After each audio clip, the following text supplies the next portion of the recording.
we're all arguing over whether or not Charlie Kirk was a good guy or whether or not Jimmy Kimmel should have been pulled off the air. We're not arguing about the fact that there are 10 companies running everything and fucking over the rest of us. But the power and the control is what keeps the money coming in. Because if all of us actually banded together and rose up against the very few billionaires that are causing all of this, or at least making it possible for us to live this way, it would be a quick turnaround, right? Like if we realized who the real bad guy is here, it would be a very different world rather than the one where we're sitting here arguing about whose idea about, Charlie Kirk or Jimmy Kimmel is right.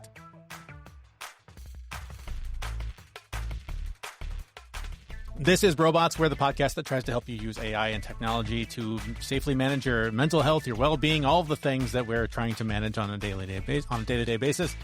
And this is going to be a tough conversation. This is going to be hard because there's some lines that we want to walk here to make sure that we don't mischaracterize any part of this. But obviously, we're talking about what everybody's talking about, the death of Charlie Kirk and the blowback that has followed since then. Goes without saying, I almost didn't even want to say this, but it goes without saying that this is a horrible tragedy that nobody should ever stand for. This should not happen to anybody. I don't care what kind of a piece of shit you are. You shouldn't be gunned down for your ideas. There, we've done the disclaimer. Now we can have the conversation. So this is tough because I completely disagree with pretty much everything I ever heard fall out of his mouth. The only thing I respect about Charlie Kirk is the way that he took on his issues face to face and took his debate out in public and challenged people's ideas. I think we need more of that. You even made a statement on the show, Jason, recently about maybe more and more people need to be afraid of being punched in the mouth for saying something stupid, right? Because we all hide behind our keyboards and we all get into these wars online. Yeah. But they escalate. Exactly. And we're super brave when we're at a distance and people can't touch us. But when we're up close and personal, we tend to back away from our opinions, or we tend to be less vitriolic in what we say. And I actually do think that's the line. Like being punched in the face, that's a level of violence that, is not super acceptable, but is rational, is understandable. Right. Like you can wrap your head around that. Yeah. The founding fathers did that, right? They would get into fistfights and they'd get into arguments and they'd go back and forth, but they wouldn't fucking shoot each other. Like when they would get to the point where we have irreconcilable differences, they wouldn't stand at a distance and assassinate each other. They'd get pistols and do a fucking duel. That's right. And it was straight up. There was no hiding. It was face to face. May the best man win. Right. It wasn't a cowardly act from a distance. Right. So, right. I mean, snipering somebody from 200 yards away, like at an elevated position on a college campus, that's cowardice. Yeah. I mean, straight up. And that's not okay. And we have to look. Yeah, so good. I was going to say, and the reaction to it as well, right? We're now in a few days in the wake of the Jimmy Kimmel being pulled off the air. He's one of a number of TV commentators who are now axed because they said something that made Mr. Grumpy Pants unhappy, and he wanted something done about it. So this just continues to spread in awful ways, and so much of it comes back to things that you and I have been saying here for months, things I've been saying on this show for years. And there's a couple of instances I want to share. And one, actually, ironically, is from Facebook. And it is somebody who shared a conversation that someone else shared and they just reshared it. Yeah. But it so brilliantly highlighted what I think is a huge root of this problem. And it basically describes two different points of view about who Charlie Kirk was based on people's algorithm. And so I'm just going to read a little bit of this. Stop me when it gets boring. But it says, one thing that has become really clear since yesterday is that we live in at least two different realities. Talking to a friend who only knew Charlie as a Christian motivational speaker because that's all that ever came across her feed, they showed me videos I'd never seen of him saying perfectly reasonable and empowering things. I showed her videos she'd never seen before of his racism, misogyny, homophobia, advocating for violence against specific groups of people.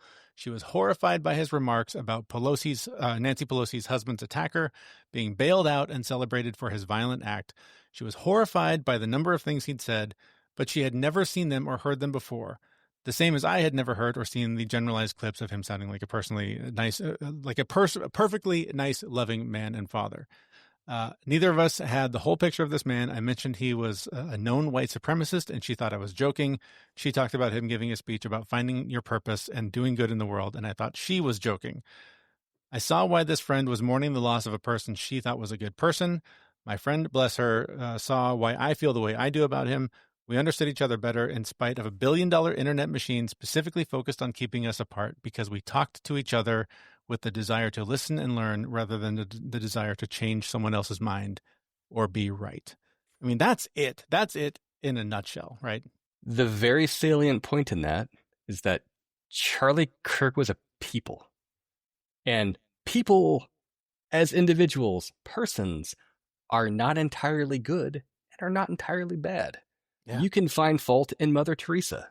You can find fault all over the place. Like, we're not perfect.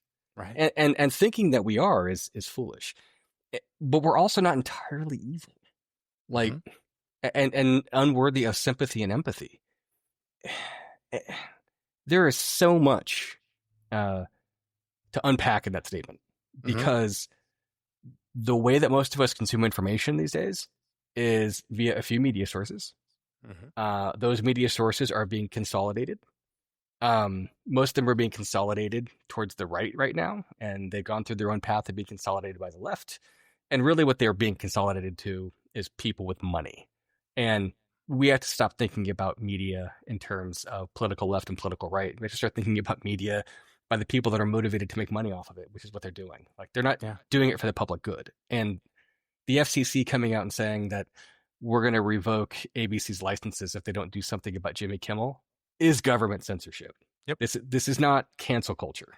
Yep. This is government censorship. This is against the Constitution. It should be very, against very the law. Different than internet outrage about somebody who said something stupid. This is somebody who made a joke that made, what do they call him? Tangerine Palpatine, made him very upset. And so they had to do something about it.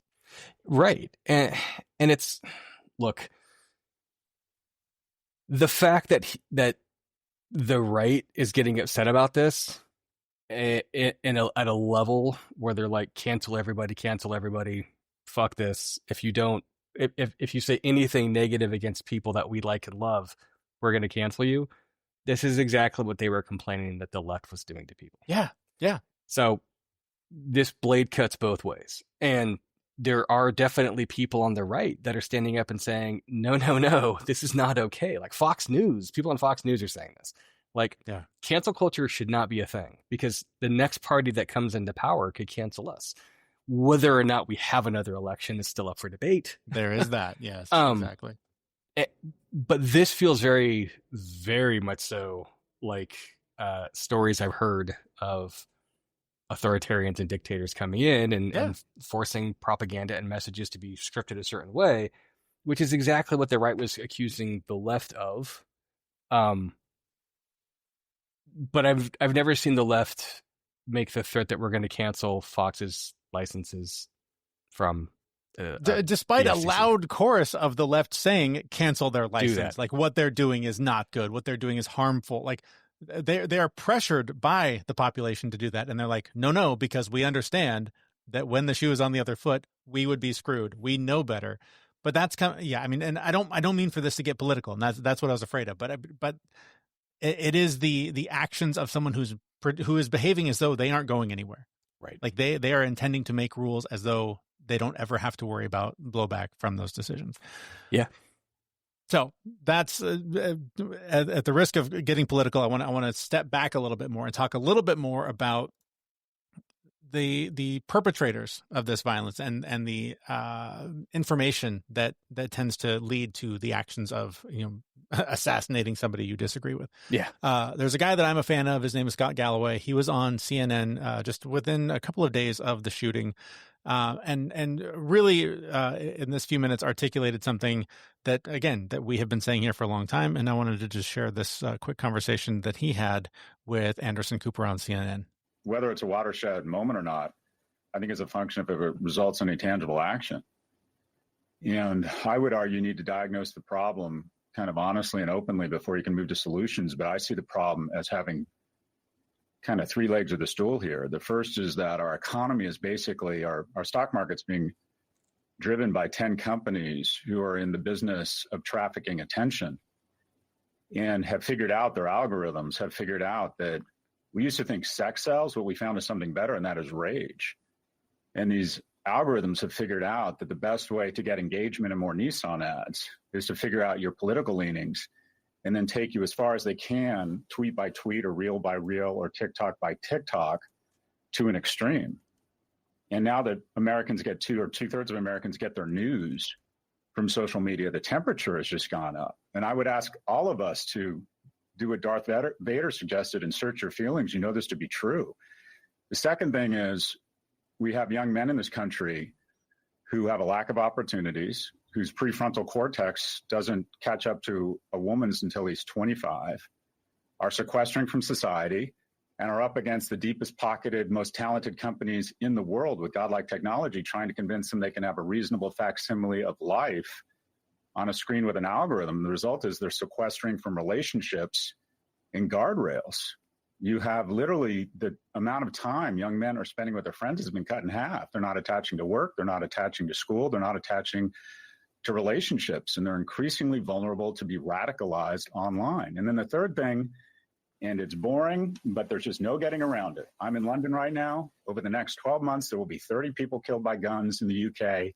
Since Charlie was assassinated yesterday, there's likely been about 120 deaths just in the US from gun deaths. It doesn't, I mean, I agree with your bleak assessment of all the legs of the stool on this, but there's not a lot of off-ramps there. I mean, there's the financial incentives for these companies are not changing at all. There's no call for regulation, really. Individuals, families are waking up and trying not to have phones in schools, but even that's a struggle for a lot of families. I mean, the phrases engraved on shell casings, apparently discovered by investigators, references to video game memes and an internet message board. And you have like social media influencers on the right, and the ones I've seen have been on the right, but I'm sure there's outrage on the left and people calling for talking about war. Yeah, I do. I think I'm a little bit more hopeful and not as bereft, and I would argue that we need to be hopeful. And there are specific solutions around social media. Remove 230 protections for algorithmically elevated content, such that if your company is not putting in safeguards and a young man enters into a relationship with a character AI, and he or she is under the age of 18 and decides to kill themselves at the urging or at least the approval of that character AI, the company who has elevated that content is liable. A certain amount of antitrust to make things more competitive. There's a lot. Think about the rents these companies are charging. But all those guys are having dinner with the president in Washington. I mean, there's no appetite for regulation. But you had mentioned phones. My colleague, Jonathan Haidt, is getting phones banned in, I think it's 19 states now. And we have never seen an acceleration in test scores like we've seen over the last 12 months because we are banning phones in schools. We age gate pornography, the military, and cigarettes, but we don't age gate social media. In my view, there's no reason that anyone under the age of 16, maybe even 18, should be on social media.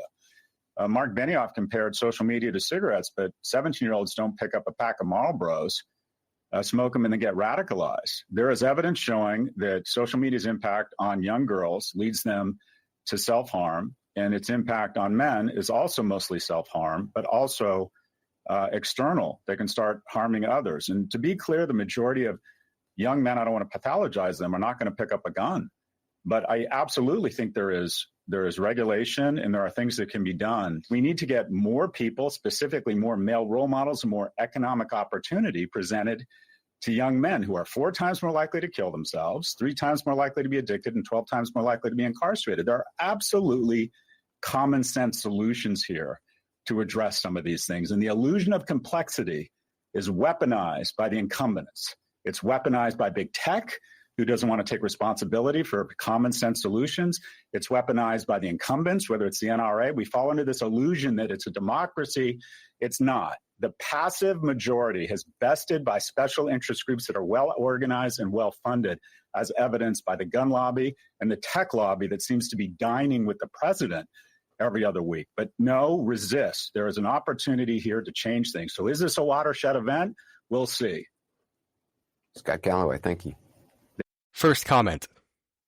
In the U.S., corporations are people. Mm-hmm. Because they're people, they're given the inalienable rights of people. Yep. Also, the top 10 companies are NVIDIA, Microsoft, Apple, Alphabet, which is Google, Amazon, Meta/Facebook, Broadcom, Saudi Aramco, Tesla, and TSMC, Taiwan Semiconductor. The top 10 companies, of those, the only ones that aren't making money directly off of computational metrics is Saudi Aramco. Everyone else is making money off of these processing functions. And for those of you saying, Tesla, no, that's not what's happening, you bet your ass it is. You bet your ass that those cars are giant walking, traveling computers that are collecting huge amounts of metadata, watching people's tracking flow. And if you think Tesla is only involved in this, remember that Tesla funds the rest of Musk's projects. Mm-hmm. These people aren't your friends. They don't have your best interest at heart. You are the product for them. Yeah. You make them money. And they make their money by bifurcating you and putting you into classifications that are easy to market to. And the best way to do that is to control your information feed and only give you bits of information that make it plausible for you to believe and amplify whatever preconceived biases and notions they think you have. And if you don't have those biases already because you're clean, keep watching that shit for another 10 weeks and you will, because they will figure it out. I was going to share a little perspective I had on that. I haven't gone down the path of political radicalization thanks to the internet, but I did have an experience a few years ago when attempting to grow this podcast in its previous form. Some advice I was given was to, in order to grow the podcast, go into these social media groups, go into these places where your potential listeners hanging out, help them, offer them advice, do it and become online friends with them. They discover your podcast grows because they had this personal connection with you. So as a show focused on men's mental health, I found myself spending a lot of time in a lot of groups where a lot of really miserable, sad fucking men just wanted to vent. They didn't want help. And, day after day, these 10, 15-minute sessions that I would spend really started to erode my own mental health, because I was just going like, these guys, like I'm trying to help these guys and they're all just these sad fucking sacks that didn't want help. They just wanted to be heard.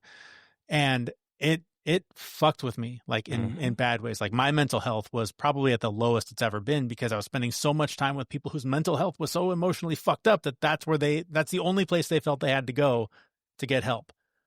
So pivot that to, I don't have a community. I don't have connection. I don't belong anywhere. You find yourself in a political debate with somebody else suddenly makes a little bit of sense.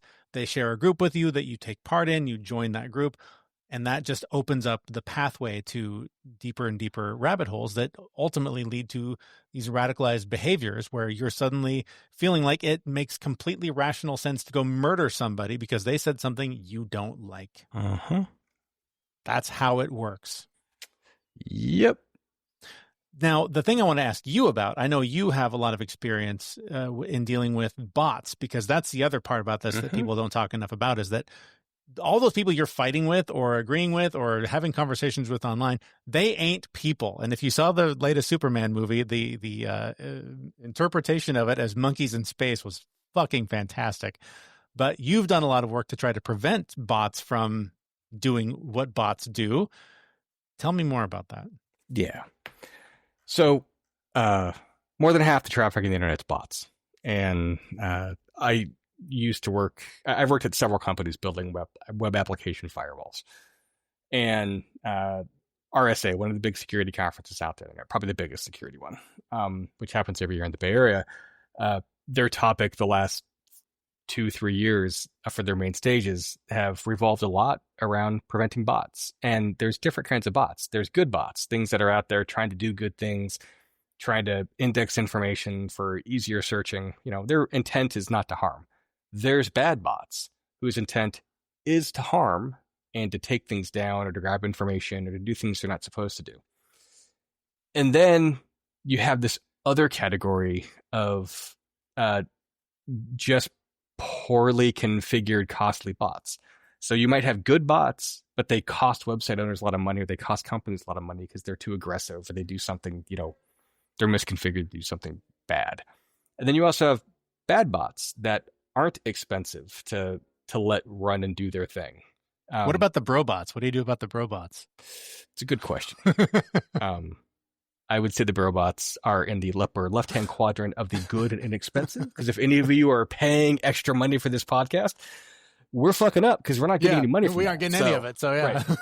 Right. But if you look at that, the companies that actually are responsible for the most bots are these top 10. I mean, it's Microsoft. It's Apple, it's Alphabet, it's Amazon, it's definitely Facebook. I mean, when you look at the people that are actually generating traffic to go through and feed their AI ML models, it's these folks. On top of that, companies actually make money. Like, you have more than a few state actors going out there doing things that are relatively free for them, where they create their own version of chatbots that scrape and look at content that's going across the internet and find ways to provide outrage messages to those pieces, because they're trying to amplify outrage and anger. It's good economically to do this because it gets people fired up and keeps them more engaged. There's no doubt about that. And we talk about these things like, you hear a lot about the mainstream media being a problem. And your mainstream media are basically your three commonly found broadcast channels. It's ABC, NBC, CBS, and Fox. In the Seattle area, it's Channel 4, Channel 5, Channel 7, Channel 13. And there's other ones like the CW and other pieces, but they don't do anything for media. PBS used to kind of be called mainstream media, but it's not. It was public broadcasting. You have to get down to company number, let me see here. I'm still going. I'm in the 50s. As someone who spent 20 years in radio, I can tell you the media money is not really there. I'm in the 70s. Okay. I get down to the Walt Disney Corporation at spot number 79 at $204 billion of market cap. Mm-hmm. In contrast, the real media companies, the ones actually doing real money things, they have market caps of, let's see, Microsoft, 3.85 trillion. Google, 3 trillion. Amazon, 2.5 trillion. Facebook, almost 2 trillion. It's not even close. These are orders of magnitude more than the mainstream media. They make way more money. They do way more things. And their broadcast media coming over the airwaves is not a fucking thing anymore. If you look at it, yes, you can still get broadcast media sent to your house. You can put up a high definition antenna and you might be able to pick up some channels, but almost all of them don't spend any money on critical range addressing, and they force you to go through a cable operator or look at these things online. So these companies really are not broadcast mainstream media. If you look at the newspapers, the companies that own newspapers are in this. Most of these are billionaires that own those newspapers. I remember back in the day, everyone was worried that Knight Ridder was going to consolidate all these media sources and try to have one homogenistic voice back in the 90s. It was one of the theses for my senior project when I was in college. Yeah. That shit doesn't matter anymore. No. Nobody gives a fuck. People don't read newspapers. My wife loves to read newspapers. We get the Seattle Times every Sunday. Do you know the last time it got out of that plastic rain bag and actually got opened up and it wouldn't just get tossed in the garbage on Tuesday or Thursday was? Right. Been a long fucking time. Yeah. Not because we don't enjoy opening up the paper and holding it in our hands, but the convenience of having these things fed to you and pushed to you is just too high. Yeah. Why am I going to spend more cycles and time going deep on these kinds of stories when I can just dummy box this thing right on my screen right in front. Well, and who's going to read the 3-page article in the paper when there is a nice 4-paragraph summary from somebody's perspective that is just fed to you while you sit there drinking your coffee on your couch with the phone staring you in the face? Yes. Now imagine you're 20-something. Like, you've probably never picked up a fucking newspaper in your life. Or if you have, it's been for like nostalgic reasons. It's because your parents told you to go get it's because it's homework that you were told to make a vision board of some sort. Yeah, exactly. And then you're like, what? These exist? Why? That's ridiculous. And more than likely, you printed it off on your computer and didn't actually get a newspaper or actually go to the library and look at microfilm reels. Like, it's just not practical. We've changed the way that we consume media. And if people want to come back and say, Fox News is the problem, CNN's the problem, MSNBC is the problem. Bullshit. Like, at any given point in time, collectively, they don't have more than 5% of the viewing audience. If you look at the ratings on them, like, they're just not there. Well, also, as someone who spent 20 years in the media, the fallacy that there is some, somebody sitting in an office somewhere dictating all of the content that must be fed through all of these channels is just not real. It's just not a thing. I've worked in enough newsrooms to know that's not a thing. I will say, when I did work for one company, Sinclair Broadcast Group, by the way, that is the only company I ever worked with that mandated content to be fed across all of their affiliates, conservative, hard-right propaganda that we are required to play, and people lost their jobs because they resisted. I never heard that shit coming from the left. I'm not saying it didn't happen, but I spent enough time there to know if it did, I would have heard it. If somebody listening to this or watching this knows of something, please educate me, because I would love to see it. Well, but that shit is unacceptable. And I will say that there have been lawsuits at Washington Post, at New York Times, at multiple different print outlets by conservative editors or conservative writers, where they've come back and they said, my way of presenting this or my way of structuring this editorial content was taken down or removed, or I was fired because I was making opinions. So I think it does happen on both sides. I mean, I'm sure it does. Not to the same degree. Right. I think there's a difference between I'm an individual contributor and my voice is being silenced versus we are the company mandating that everyone share this content. There's a very distinct difference there. Well, okay. If the effect is the same, though, if the effect is the same, that it's editorializing content for a particular bent, whether it be more conservative or more progressive, I think those things still happen.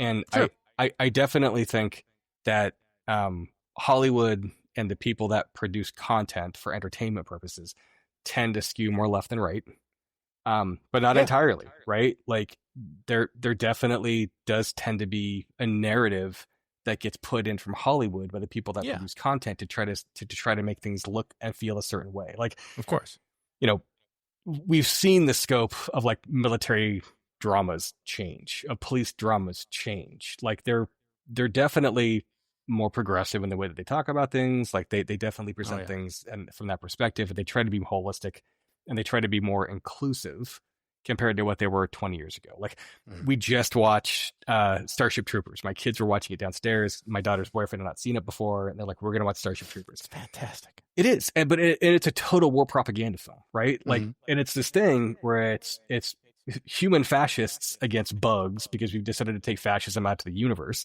and not just keep within the local country. But the nice part is that humans were all unified, and there were men and women and minorities all fighting against the bad enemy. That's right.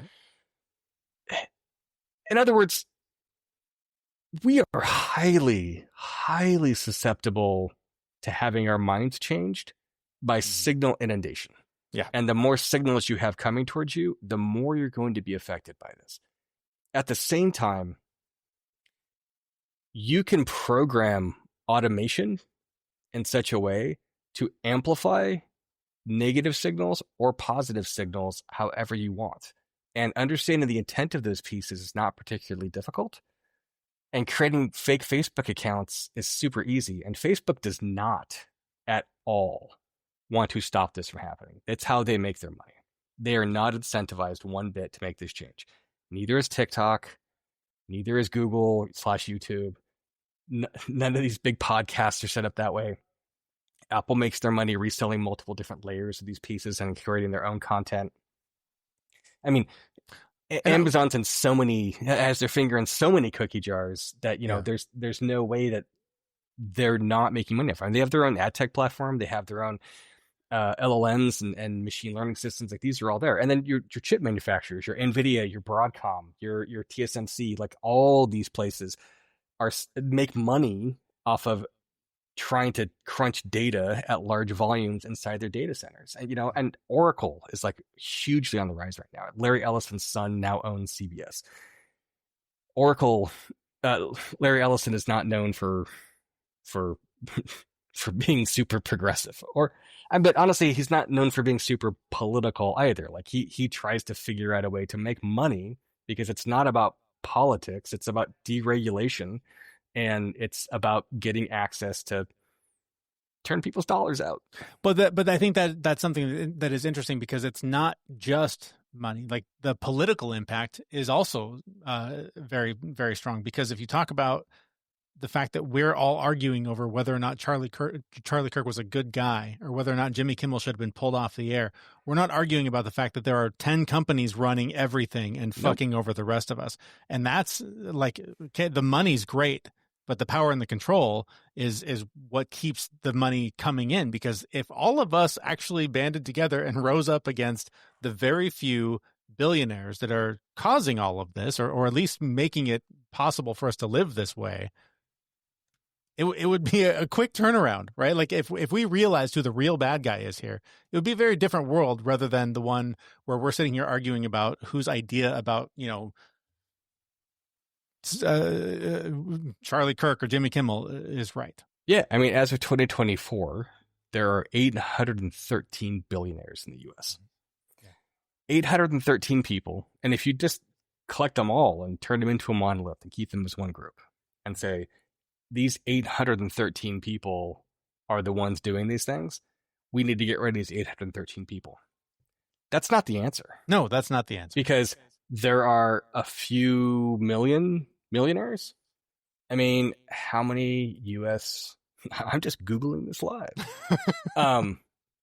There are almost 22 million millionaires in the US. Mm-hmm. I guarantee you that those people are more than willing to step up and take over the jobs of those billionaires, because we want a money. Mm-hmm. The way that you solve this problem is you get money out of the public good and stop deciding that you're going to have capitalism be the driving force. Not just capitalism. It's not capitalism. I mean, we're not a free market capitalist society in the US or in the West at all. We're at best a representational socialist, democratic socialist company or country in some regard. Like, we socialize losses, we privatize profits, we have socialized medicine in some regards, you have socialized roads, socialized school systems, but we change who gets what and who has to pay for what depending on their economic prowess and upon whether or not you can get lobbyists to go in. And look, we started this conversation off about radicalism in these pieces, and we're talking about the motivation of folks of why it is that these companies are not going to make these changes. Really, I think what we should be talking about is the Simpsons episode where the ad tech piece is in there, or not the ad tech, the ad company was in there, and they're singing the song, "Just don't look, and you'll kill the marketing items." I mean, you have Lard Lad there with the giant donut holding this thing up, walking through places. Like, yeah, you have to just not look. Like, if you do things that aren't going to make them money, then you're no longer a profit target for them, and they have a hard time sending stuff to you. I don't want to set myself out as the golden example of this, but my Facebook feed is 90% cat videos and like surfing clips these days. Mm-hmm. And every now and again, I'll get a pop-up for like some probiotic or testosterone health or hair loss health, because they know how old I am. And these are like common things, right? Every now and again, like, I get, I guess, bro culture stuff thrown at me. Oh, yeah. Where it's like, you should be shooting guns and you should be hunting and you should be doing this and this. And I'm like, yeah, okay. Like, I've done that shit. I get it. But like, no, I don't need that. And I skip over that ad. I give it no airtime. And they've tuned the algorithm to figure out a way to make me profitable, because I don't really cleanly fit into any of these categories. That being said, I'm sure that when they have my profile in place and they're saying, hey, do you want to market to this person and push those things across? Companies are probably getting more discerning as to which demographic bucket I fall into, because I do have a discerning way of tuning my algorithm. Mm. Now, if I go on to Blue Sky or X, like it just goes white male 50 and like barfs all of it on me. Instagram is not much different. Like there are certain people I follow on Instagram, but I get ads on Instagram, which is fucking owned by Facebook. You would think they'd share the same algorithm. And I don't look at it at all because I don't have enough track record and history to look at my wife's and my kids' stuff. I don't tend to scroll through. Right. So its algorithm does not have as much information on me. So it's still trying to figure out kind of who I am. But in the figuring out who I am phase, it's test marketing and throwing shit at me that it thinks I might like. And almost all of it is a variation of bro culture or right-wing propaganda. And they're not doing it to help me. They're not doing it to bring me better content that I will like. They're doing it to sell me ads and capture my eyes. That's what they're doing. And I'm 50, so radicalizing me is going to be hard because I'm old, fat, and lazy. A teenager or a 20-something, they've got energy, they've got time, and they feel depressed because it feels like there's no future. The economy's busted. There's very little economic opportunity for them. AI is coming in and taking over things. If you don't fall into the cisgender white, like, kind of bucket of things as a man, and most of the media sources have decided that they want to go after you in this way. And I mean, they're definitely, there's a bigger prevalence, right? Like getting kids to be outraged by telling them that they're not part of the community or what they're doing is wrong. And then amplifying that signal with negative messages coming from other people to create more outrage. And then these bots that go through and amplify that message even more and put even more hysterically outrageous shitty things that they say to try to get people more and more riled up. This is a recipe for disaster because we are telling people that are part of groups and tribes that are not fully mentally developed, that don't have all the mental regulation that's actually required to work in this space, that, you know, don't get upset about these things, don't get radicalized, don't get pushed in this direction when it's their main information source is unrealistic. Well, and also they're young people that are lost. They feel alone. They feel ashamed because of it. They don't know where their people are, so they go more and more inward. They become more and more isolated, which then they still crave connection. So then they reach out through social media, and then they become immediate targets that this very propaganda that you're talking about is targeted for. It's trying to reach that lost young man and push him in a certain direction. Well, and I think it's more nefarious than that. So I actually think when these people go through and they start looking for things that are part of counterculture, Facebook provides it. The social media sources provide it. It's like, oh, well, look at this group, follow these things, push these things in this direction. And then what you get is you get other companies out there and state actors going through and saying, well, let's destabilize things a bit more. And let's actually join these groups and pretend like we're part of this, or just fuck with people to try to make these things more difficult and painful, because it amplifies the outrage. It amplifies the distrust and the hatred and the otherification of people out there. And we're all people. We're all persons. We're all flawed in all kinds of different ways. And one group saying these people shouldn't exist is no worse than any other group saying these people shouldn't exist. Saying it is one thing. Taking action and doing things to make those people not exist, that's that next step.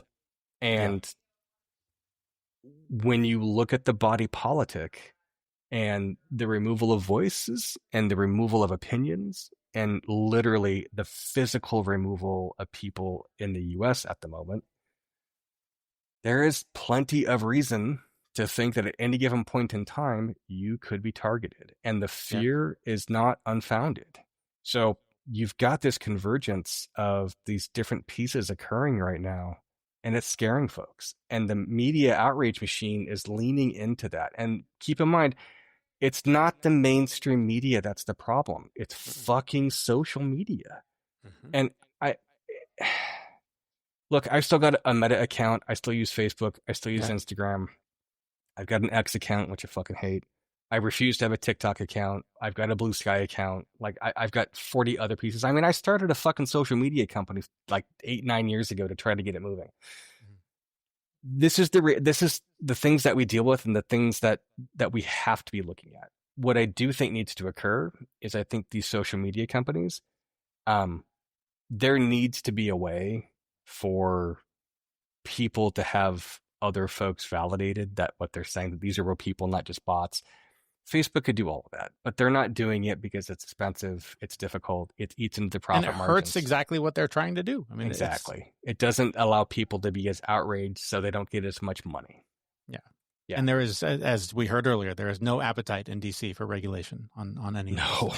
No. I mean, the fact that we've just deregulated AI for the next 10 years with no strict controls. How are we going to deal with all this? And the real thing is, we have to stop being assholes. And it's real hard to stop being an asshole when all you're seeing is messages coming from assholes. Like, to put it in really clear vernacular, when your entire mental space is occupied by the farts of shitty assholes, your breath might start to stink when you speak. It's like we said, with no threat of getting punched in the mouth or having to smell a shitty asshole, right. You're going to keep being an asshole. And don't assume that you're not an asshole. Like, right. You fucking are. Like, and that's okay. Like, it's okay. It's okay to be that. You don't deserve to be shot for that. Yep. You don't deserve to be killed for that. That's just fucking wrong. Yep.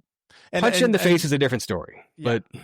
And I just, because this is setting off an alarm bell in my head, I want to make sure we're clear about this. And we were talking about the class, war, big air quotes, between, the billionaires and the rest of us. No one here is calling for the death of billionaires. No, not at all. I'm just suggesting that maybe some of their money could be better spent in other ways and perhaps shared a little bit more evenly. But that's not for me to decide. Or we have better regulations that actually have the people in mind and not the profits of corporations. Yes, exactly. And I think that's the biggest thing, is that our body politic and the way that we make laws and make decisions are not happening in the people's best interest. They're happening in corporations' best interest. And don't buy into the concept that one side does this and the other side doesn't. Right. Because they both do. Like, they both take money from lobbyists. They both take money from special interests. Certainly one side that's in power right now seems to be doing it a lot more than anyone's ever done in modern history from the time that we've been taking data. Like, the last time that we were in this kind of economic issue with the ruling elite having such different barriers was just before we went into the Great Depression. Mm-hmm. Yeah. Coincidence? Yeah. I don't know. We're going to find out. The last point I'll make on this is just that, you talked about don't look, right? Just don't give them the attention. I've had this now multiple times in real life where I have been surrounded by people that I do not politically agree with, that if we were on Facebook, the conversation would be one I would not engage in because it's not beneficial. But I was in shared space with a lot of people that see the world very differently than I do. Yeah. And we never once talked about it. What we talked about was how we're doing, how our health is, how our family is, how our kids are doing, how they're doing in school, how work's going, fun things they're working on. And it was fucking lovely to be able to share space with people that see the world differently than me. But at the end of the day, we all want the same things. We want a safe place to raise our kids. We want to make a decent wage. We want to be able to buy a house and have some financial security. I mean, that's all we really want. We used to just argue about the best way to get there. But now we argue about stupid shit that doesn't even matter. So I bring this up just to, again, point out, just put the fucking thing down and go talk to people in real life. It's just such a different reality than the one you're experiencing online. I have one comment to make here, then I'll shut up. We could end the show. So we have turned minor grievances into existential problems of good versus evil. Yep. And my wife was a kindergarten paraeducator for a while. And one of the things they teach kindergartners is how to react to problems. Is your reaction comparable to the size of the problem? We have to remember that Facebook is the kindergarten playground. This is not where we're going out there and being our best selves and our best adult-like people. We're dealing with a bunch of emotional limbic system pieces that are going out, and we're treating everything like an existential crisis. Yeah. And there are several books about this, and the world religions didn't have this problem until about 2,000 years ago, with the rise of Christianity and creating this idea that there are cosmic goods and cosmic evils that are at war with each other, amplifies these pieces and stops letting us look at each other as being human beings that are both good and bad. And if we don't start thinking about each other as holistic, real people that maybe have bad ideas, that have maybe done some bad things, but actually are still good at some level and worthy of respect, this is going to get worse. It's going to get a lot fucking worse. And I don't want that to happen. I break the country up. Okay, great. I get that. You want to have a civil war. That sounds miserable and awful. I don't want to do that. No one's going to come out as a winner on this. Nope. And the reality is like you said, there are many people and many friends that I have that are on a different side of the political spectrum who I have lovely conversations about sports, about food, go out to dinner with them, have beers with them. And when politics comes up, we actually sit there and listen to each other and try to understand. Yep. And we'll say shit. We're like, you're full of shit. Here's why. And we'll give each other grief because we have the social dynamic and the context built around that, where we can act like adults with each other and not in the fucking kindergarten playground that is the internet. Yep. There you go. Yeah. Real life. That's where be nice to each other, fuckers. Yeah, exactly. All right, man. Good talk. That was good stuff. I don't know if that helped anybody. It certainly helped me. I had a lot of that just rolling in my head for days. So I hope we don't get canceled as a result of this. Oh well, we're in charge. Censored. We work for ourselves, so nobody can cancel us. Wow. Yeah. We do have the feed might get suppressed. I suppose that's we do have other employers though. That's true. There are other employers. Yeah. All right. Well, if you have found this beneficial in any way, please feel free to share it with somebody. You can do that with the links that are available at our website, brobots.me. That's where you can also sign up for our newsletter, where we sort of recap some of this and give you some action steps to sort of take forward with your life. All of that's available at brobots.me, and that's where the next episode of our little show here will be available in about a week. Thanks so much for listening. We'll see you next time. Thanks, guys. We know this podcast is amazing and it doesn't seem to lack anything, but we need a legal disclaimer. Prior to implementing anything discussed in this podcast, it is your responsibility to conduct your own research and consult your physician.